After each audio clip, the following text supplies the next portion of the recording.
Tobey Maguire. Some people love him, some people hate him, and other people don't even know who he is. I missed the part where that's my problem. You may know him from the film Brothers, as he portrays an ex-military soldier with PTSD, and his brother fucks his wife. Or you may know him from the hit movie Boss Baby, where he plays the character known as Tim Alder. You know Tim, right? Who the fuck is that guy? Who the fuck is that? Who the fuck is that? But most people know him as the blessed soul who portrayed the 2002 Spider-Man. And there's no sign to stop. Jesus, Parker, you are a freak. I missed the part where that's my problem. Today I am here to tell you why it is my opinion that Tobey the Messiah is the best Spider-Man. Reason 1. His humanity. Tobey's Peter Parker has the most human reactions to things that happen to him in the films. For example, him and his best friend have a massive fallout over a girl they both love dearly, and they end up fighting fist to exploding oranges over her. Think about it. Love makes us humans do the craziest things that we wouldn't normally do if we weren't in love. You would never consider fighting a friend or even a best friend, but as soon as you introduce love into the equation, conflict ensues. Another example would be when Peter yells at his innocent, friendly landlord after he asks Peter for rent, which is legally required. Listen, it's a free country, it's not rent-free country. And after Peter shakes his broken door in frustration of the situation, he goes a bit too far. You'll get your rent when you fix this damn... Then immediately regrets it as he knows he is in the wrong, even scaring the landlord's daughter in the process. What a prick! But the fact that he immediately realises he's wrong, that's what makes it so real, because we've all been in those situations. You're frustrated, you're tired, you just want to be left alone, and someone asks you a simple question like that, and you overreact. Leave me alone.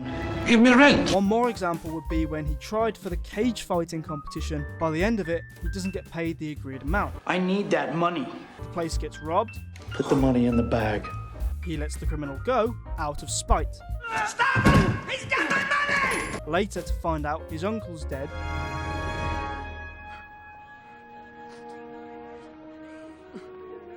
He seeks revenge and the criminal falls out of a fucking window after being tormented by Peter.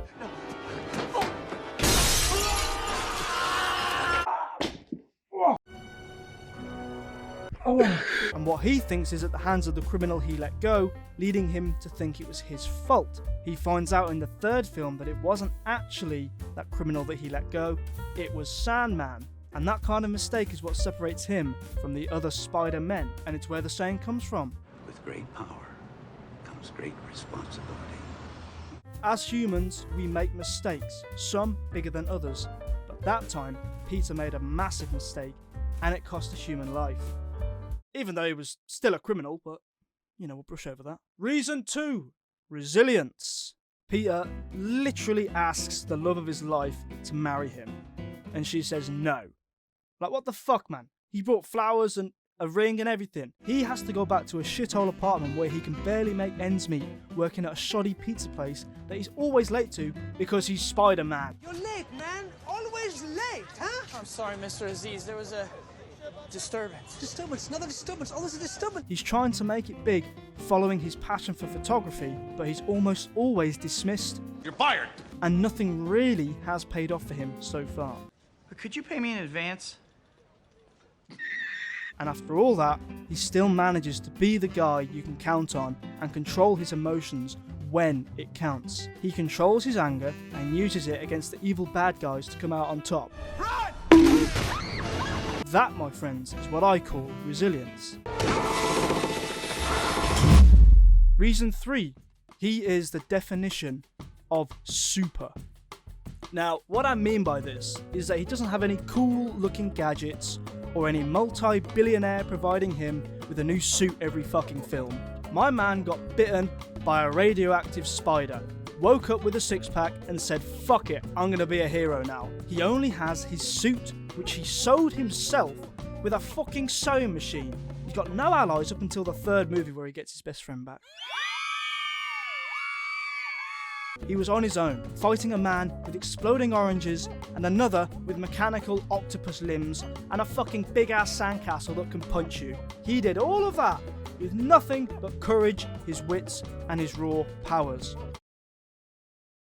The other two Spider-Men also had powers, remember, but they also had high-tech gadgets and funding off of Tony fucking Stark. Except Andrew, he's just a pussy.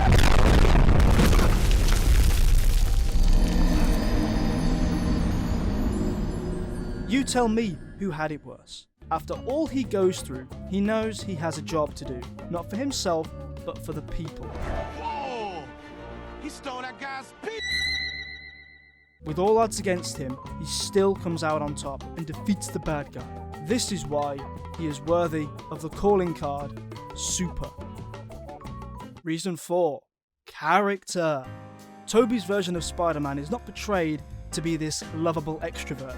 He is portrayed to be the guy you would least expect to be a hero, i.e. he's the kind of weird, ugly-ass nerd. Not to say Tobey's ugly, but compare him to the other Spider-Men being portrayed after him, such as Andrew Garfield, Tom Holland, pretty boys, sexy motherfuckers. Come on now, you know exactly what I'm talking about on this one. So he's the guy who tries to be involved with things, but generally he is casted away by the general populace because he has different interests and he looks different and isn't as confident. He is the strange boy with a strange look.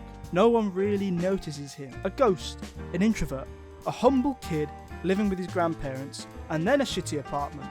Compared to his friend Harry's massive fuck-off mansion, he doesn't have it all going his way. No one really cares about it. It is only when he puts on the mask that people actually notice him. A loner, but a hero. Reason 5. He is relatable. Now, I'm sure we've all been in the situation where we're in a group of, say, 3 people on a school trip to somewhere most people didn't really want to go to, but they liked the day off school. Well, this is Peter on a field trip, as the Americans call it. No one is talking to him, and his only friend is gallivanting elsewhere, being the social butterfly, and talking to Mary Jane. You know them ones where the teacher calls you to grab a partner and no one chooses you and you're afraid to ask someone to be your partner because you have a fear of embarrassment that if you ask someone, they will already have a partner, so you're like, oh yeah bro, that's fine. And then you have no one, so you have to partner up with the teacher? Yeah, that's Peter. My guy lives in this absolute dump of an apartment trying to live the American dream, working a 9 to 5 that only just allows him to live while trying to be somebody. He has a shit haircut. And finally, he does what we all do, but won't ever admit it. That's right, we all dance as if no one is watching us, and we pretend like everyone is watching, and pretend everyone loves it, and that we are the centre of attention, but this time, it's for the right reasons. And then we snap out of it, because we realise how stupid and dumb we probably look right about now. So if you've watched this far, here's a treat for you. I know you know this song. We don't give a fuck about copyright over here. We don't get monetized anyway, boys. I know you know this song. Let's go, boys. Maguire for the win. Oh yeah. Woo!